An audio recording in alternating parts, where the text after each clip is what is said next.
After her mom's funeral, her husband divorced her to marry her best friend. She was left with nothing but grief and betrayal. What she discovered in her mother's safety deposit box 3 months later would make them all pay in ways they never imagined.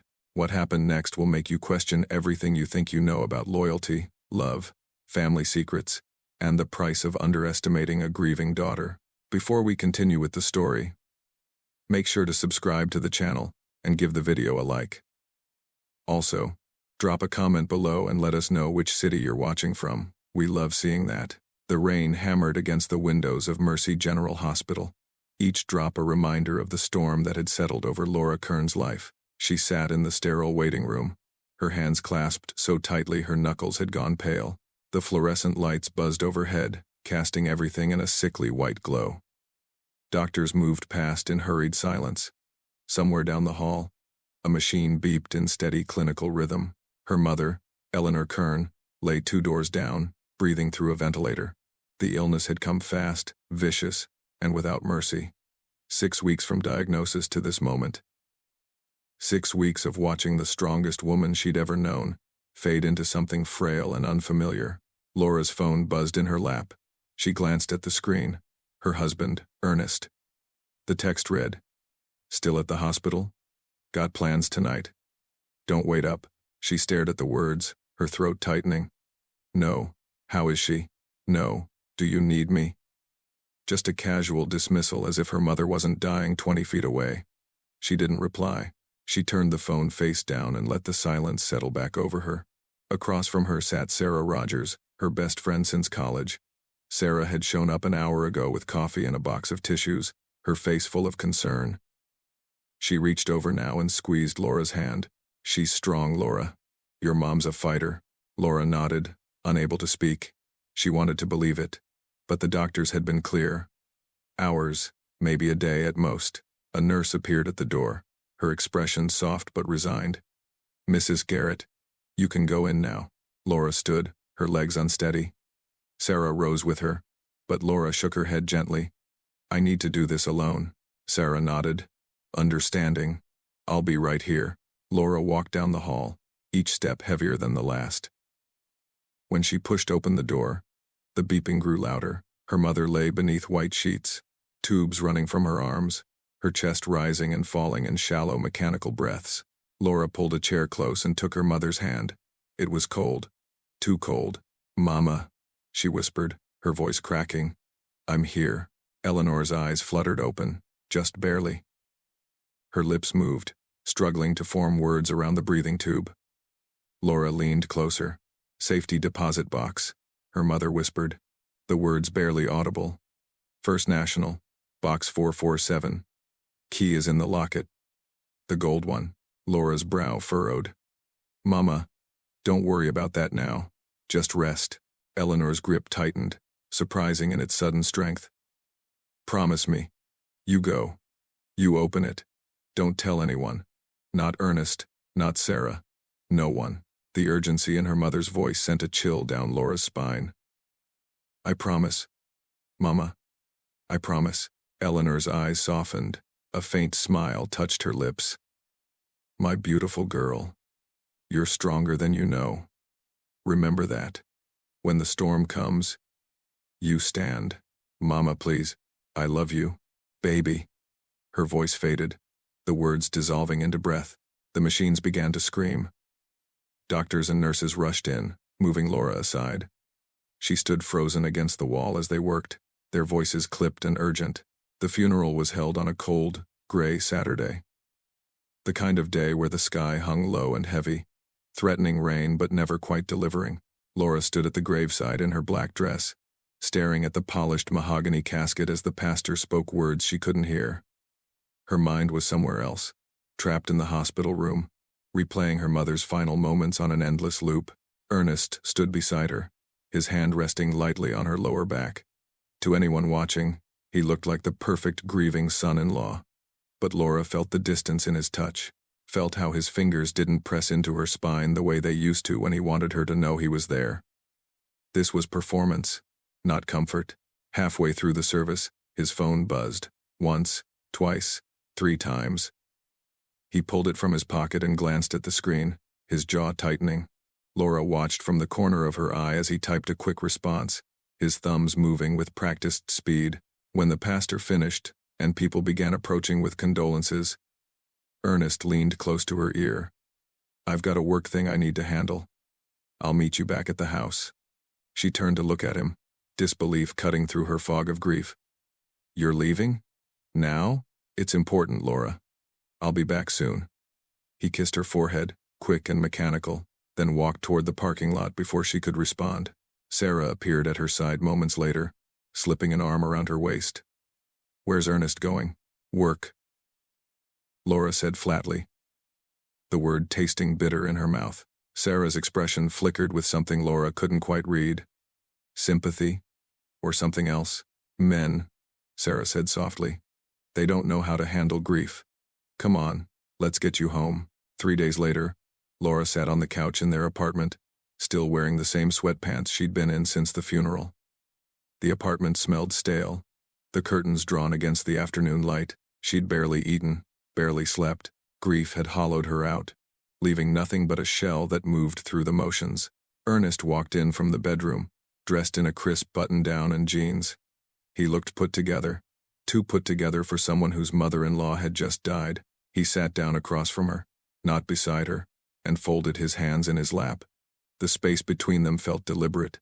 "Laura, we need to talk." She looked up, her eyes red-rimmed and tired. "About what?" He took a breath, his expression cold and detached.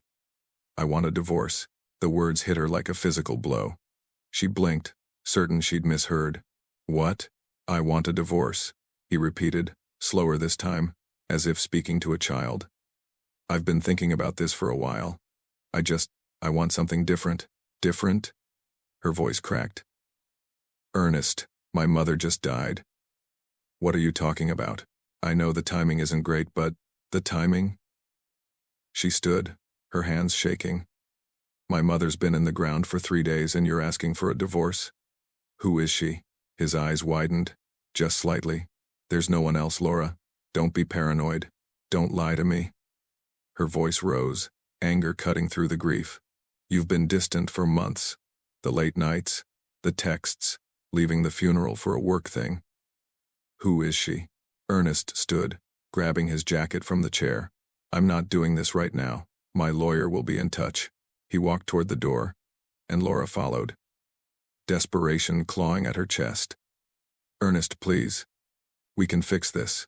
Whatever it is, we can." He turned, his expression hard. "There's nothing to fix. It's over." The door closed behind him with a soft click, and Laura stood alone in the silence, her world collapsing for the second time in a week. Sarah arrived 20 minutes after Ernest left, her face a mask of concern as she swept through the door with takeout containers and a bottle of wine. "Laura. Oh my God. I got your text.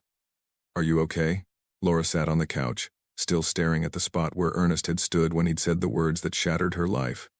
She looked up at Sarah, her eyes hollow. "He wants a divorce." "What?" Sarah's voice pitched high with shock. She set the food down and rushed to Laura's side, pulling her into a tight embrace. No, that can't be right. When did this happen?" "Just now. He said it's over. That he wants something different." Laura's voice broke, and the tears came again, hot and relentless. Sarah held her, rocking her gently. "I'm so sorry, sweetie. I'm so sorry. Men are such cowards, especially when things get hard." She pulled back, brushing Laura's hair from her face. "You don't deserve this. Not after everything you've been through." Laura nodded numbly, unable to form words. Sarah stayed for another hour, murmuring reassurances and pouring wine. Laura didn't drink. When she finally left, promising to check in tomorrow, Laura sat alone in the silence, feeling the weight of abandonment crushing her chest. She couldn't stay in the apartment. Not tonight. Not with Ernest's cologne still lingering in the air and his coffee mug sitting in the sink like nothing had changed. She grabbed her keys and drove to her mother's house. The modest 2-bedroom bungalow sat at the end of a quiet street, its windows dark and lifeless. Laura let herself in, the familiar scent of lavender and old books washing over her. It smelled like safety, like childhood, like everything she'd just lost. She moved through the rooms in a daze, running her fingers over her mother's things. The worn paperback novels stacked on the coffee table, the knitted blanket draped over the armchair, the framed photos on the mantel. Frozen moments of a life that felt impossibly far away now. In her mother's bedroom, Laura opened the top drawer of the dresser. Her mother's jewelry box sat nestled among folded scarves. She lifted the lid, and the faint tinkling of a music box melody filled the room. Her mother's words echoed in her mind. "Key is in the locket, the gold one." Laura sifted through the tangle of necklaces and earrings until her fingers closed around a delicate gold locket. It was heavier than she remembered. She turned it over in her palm and felt something shift inside. She pried it open. Tucked into the small compartment where a photo should have been was a tiny brass key. Engraved on its surface was a single number, 447. Laura stared at it, her heart pounding. Her mother's voice whispered through her memory. "Promise me. You go. You open it. Don't tell anyone." She closed her fingers around the key, feeling its edges press into her skin. "Okay, Mama," she whispered into the empty room. "I'm listening." Laura stood outside First National Bank on a Tuesday morning, clutching the small brass key in her sweaty palm. She'd barely slept in the 3 days since finding it, her mind spinning with questions her mother could no longer answer. What could possibly be in a safety deposit box? Her mother had worked in a hospital cafeteria for 30 years. She'd clipped coupons and bought day-old bread. What secrets could a woman like that have? Inside, the bank was quiet, all marble floors and hushed voices. Laura approached the front desk, her voice barely steady. "I need to access a safety deposit box. Number 447. The teller's fingers flew across her keyboard. Her expression shifted, subtle but unmistakable. She looked up at Laura with something close to awe. "One moment, please." She disappeared through a door, and moments later, an older man in an expensive suit emerged. His silver hair was perfectly combed, his smile warm but measured. "Miss Kern," he said, extending his hand. "I'm Richard Caldwell, the branch manager. It's an honor to finally meet you.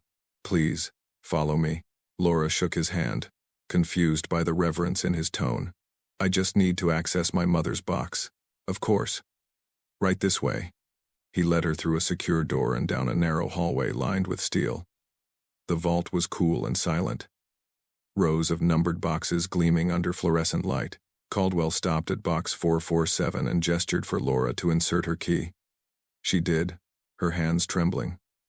The box slid out, heavier than she expected. Caldwell set it on a small table in a private room and quietly excused himself. Laura stared at the metal box, her heart hammering. She lifted the lid.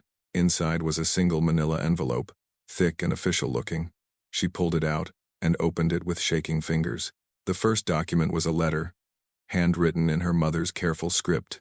"My dearest Laura, if you're reading this, I'm gone. And it's time you knew the truth.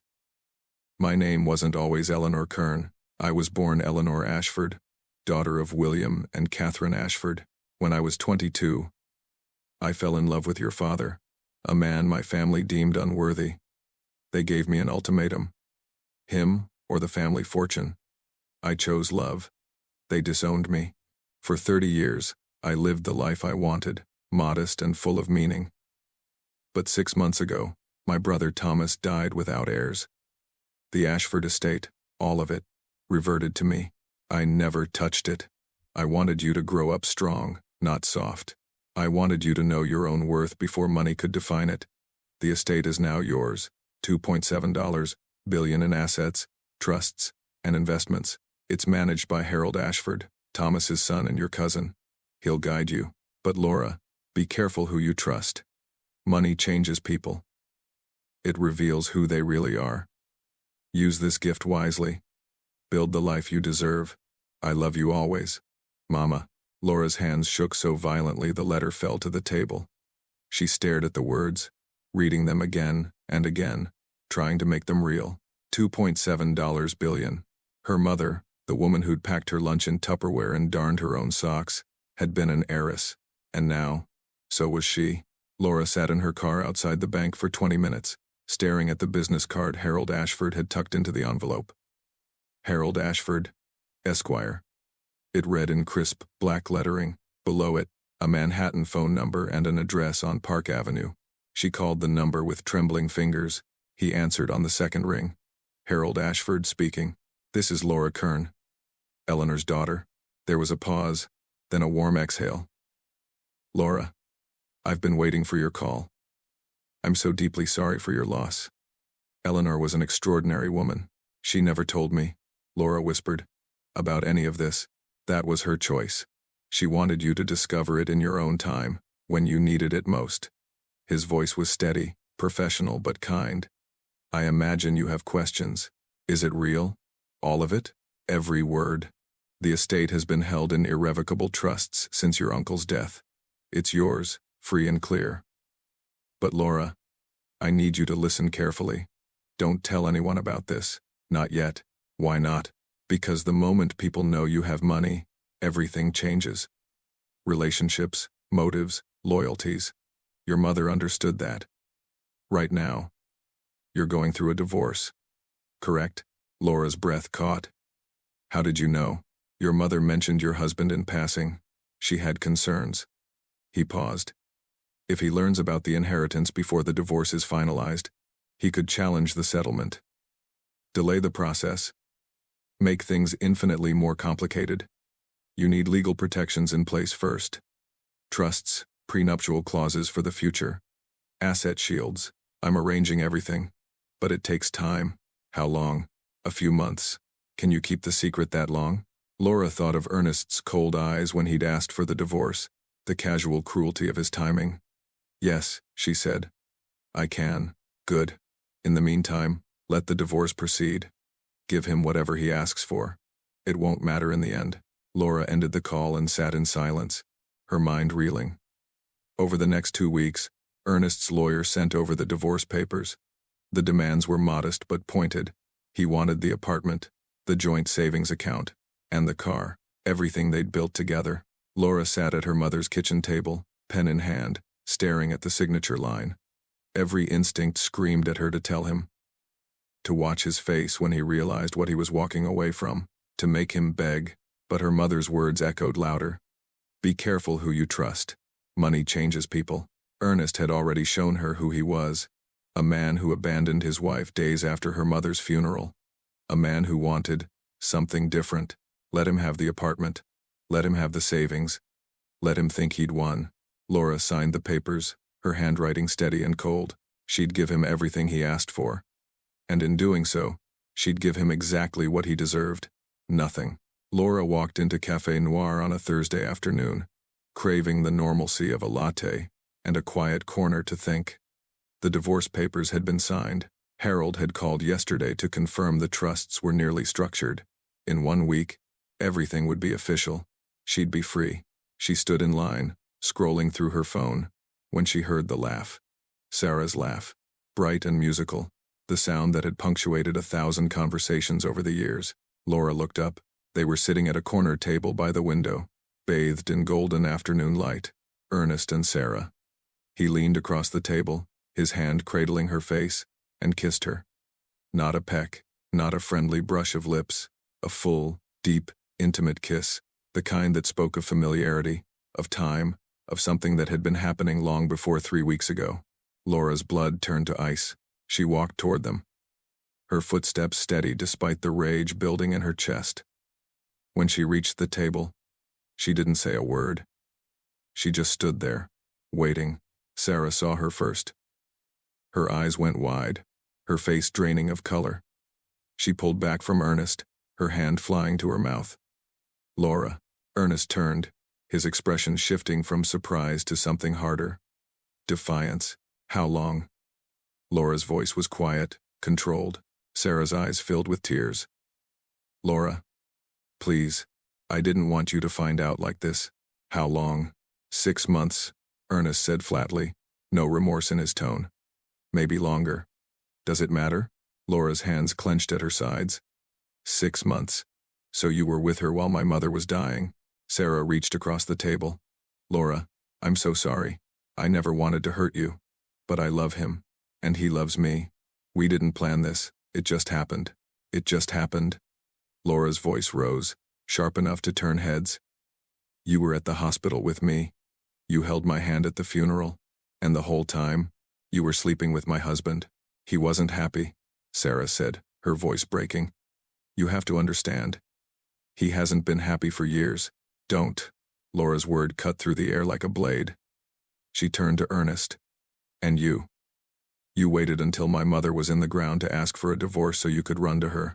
Ernest shrugged, his arrogance staggering. The papers will be final next week. Then we can all move on. Laura stared at him. This man she'd built a life with, and felt nothing but contempt. She looked at Sarah, the woman she'd trusted with her secrets, her fears, her grief. A slow, cold smile spread across Laura's face. You're right, she said softly.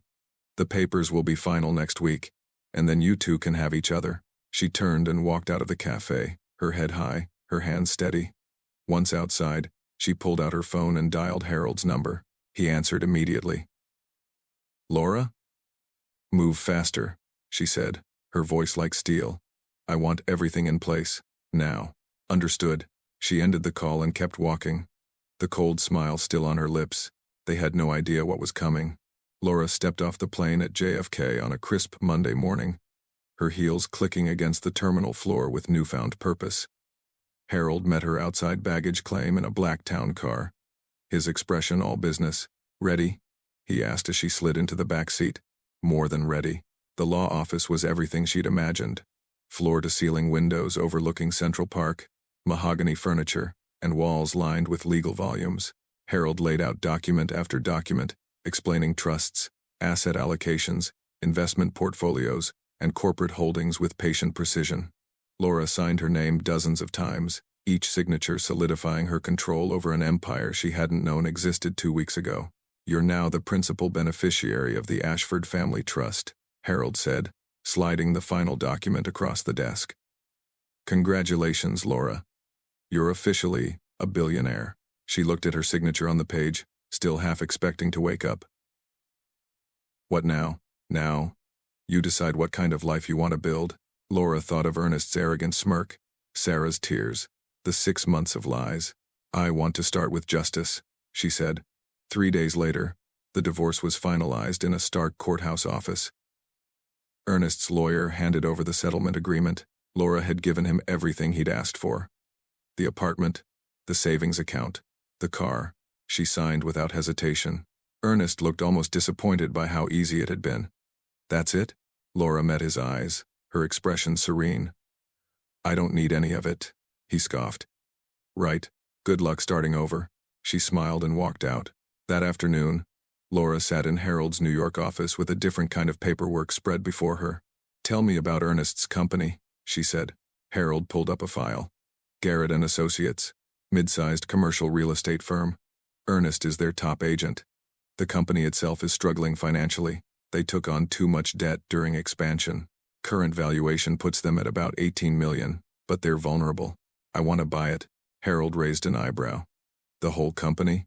All of it. Quietly. Through a shell corporation. I don't want anyone knowing I'm involved. Consider it done. 6 weeks later, Garrett & Associates was sold to an investment group called Meridian Holdings. The staff was told new management would be implementing efficiency reforms. Ernest, like everyone else, received the news in a company-wide email. Laura watched from 3,000 miles away as the changes rolled out. New commission structures that rewarded team collaboration over individual sales. Aggressive performance metrics. A shift toward sustainable development projects that required longer close times and smaller margins. Ernest's commissions, once the highest in the company, began to plummet. His deals stalled. His clients grew frustrated with the new bureaucracy. Within 3 months, his income had been cut in half, and he had no idea who to blame. Sarah worked as a senior buyer for Lux & Lane, a boutique luxury fashion company that catered to wealthy clients across the West Coast. She'd built her career there over 8 years, cultivating relationships with designers and securing exclusive pieces that kept the company's reputation gleaming. Laura knew all of this because Sarah had talked about it endlessly over wine and dinners that now felt like lifetimes ago. Harold pulled the company's financial records within days. Lux & Lane. Privately held. Family-owned. The founder is 73 and ready to retire. His daughter has no interest in taking over. They've been quietly exploring buyers for the past year. Make an offer, Laura said. Whatever it takes. The acquisition took 2 months. Luxon Lane was folded into a larger retail portfolio under Laura's control. And a new CEO was installed.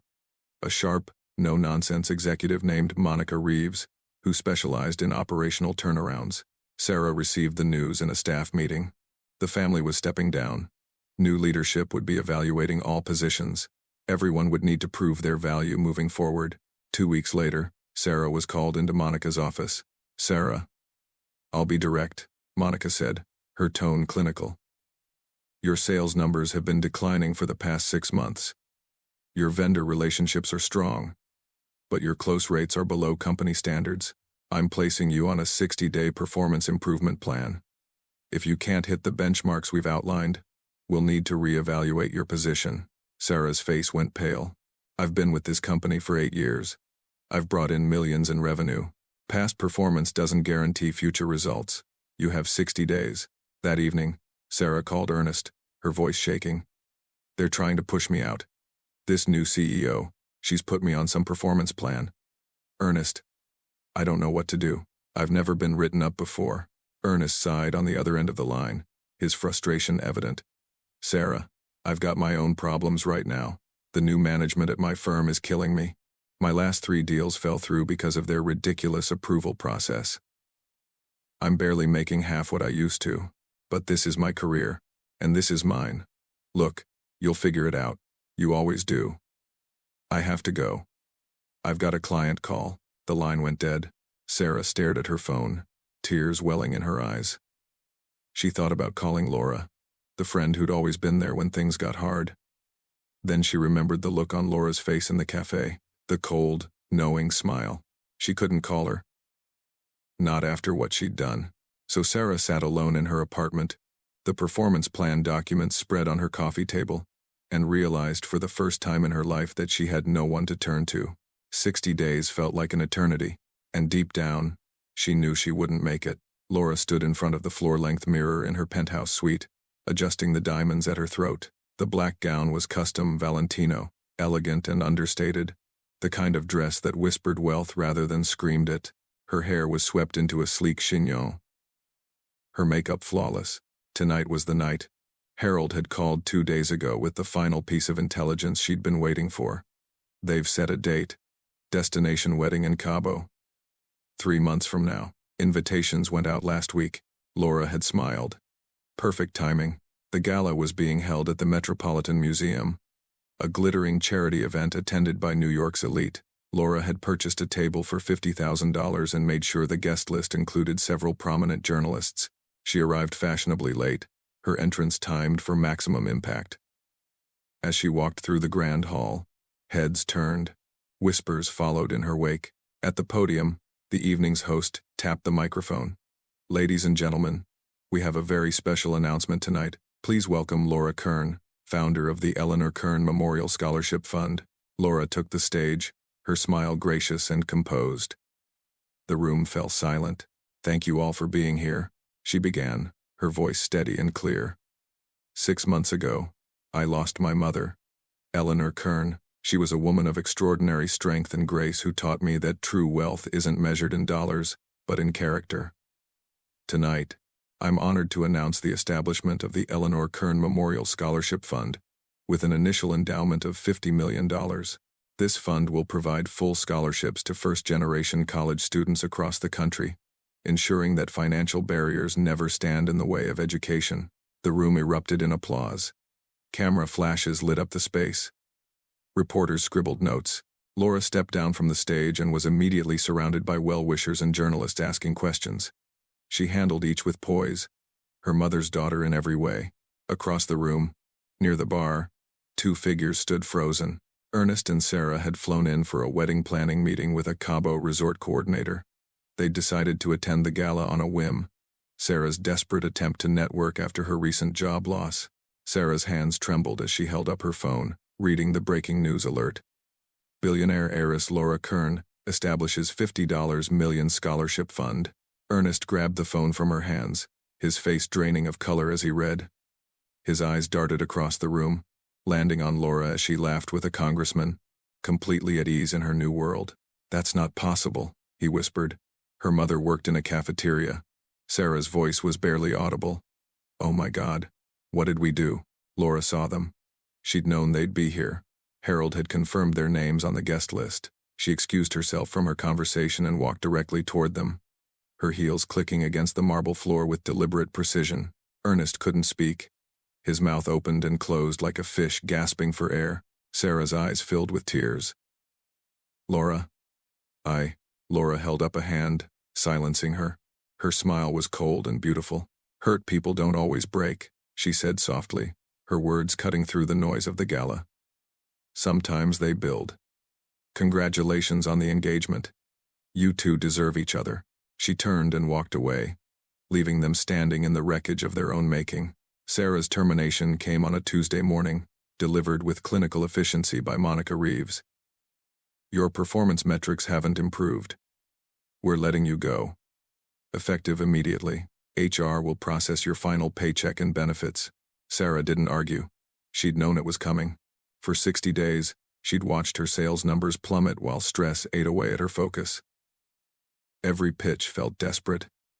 Every client meeting ended in polite rejection. She packed her desk in silence, her colleagues avoiding eye contact, and walked out of Luxon Lane for the last time.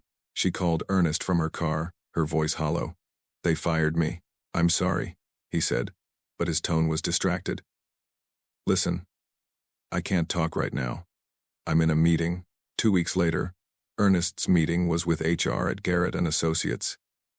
The new management had decided to restructure. His position was being eliminated. They offered a modest severance package and a handshake. Ernest sat in his car in the parking lot, staring at the termination letter, and felt the walls closing in. No job. Savings drained from wedding planning. Sarah wasn't working. The apartment lease was coming up for renewal at a price he could no longer afford. That night, he and Sarah sat across from each other at the small kitchen table, the weight of reality pressing down on them. "We need to cancel Cabo," Sarah said quietly. "We can't afford it." Ernest nodded, his jaw tight. "I'll call them tomorrow." They'd been so certain they were building something better, something real. But without the security they'd taken for granted, the cracks began to show. The arguments came more frequently, the silences grew longer. The love that had seemed so consuming in stolen moments now felt fragile and hollow in the harsh light of consequence. 3 months later, Sarah moved out. There was no dramatic ending, just a quiet dissolution of something that had never been built to last. Meanwhile, Laura stood in her penthouse apartment, 40 stories above the city, watching the sun rise over the skyline. The space was modern and bright, filled with art and light and possibility. Harold had called yesterday with news that the scholarship fund's first recipients had been selected, 20 students from across the country, each one a first-generation college student with dreams bigger than their circumstances. "Your mother would be proud," he'd said. Laura had smiled, tears in her eyes. "I hope so." She'd doubled the endowment to $100 million. She'd joined the boards of 3 nonprofit organizations focused on education and economic mobility. She'd hired a team to manage the Ashford Estate's investments, ensuring the legacy would continue for generations. But more than the money, more than the power, Laura had found something her mother had wanted her to discover all along. Her own strength. She no longer thought about Ernest or Sarah. They were chapters in a story that had ended. What mattered now was what she would build next. Laura turned from the window, her reflection catching in the glass. The woman staring back was unrecognizable from the one who'd sat in that hospital waiting room 6 months ago. Stronger, sharper, transformed. She picked up her phone and called Harold. "I want to expand the scholarship fund internationally. Let's talk about infrastructure." "Absolutely. When can you meet?" "Today. I'm ready." She ended the call and walked toward the door, toward the future, toward everything her mother had prepared her for. The storm had come, and she had stood. Thank you very much for watching. Comment below what you thought and what was the best or worst part. Don't forget to subscribe. Until next time.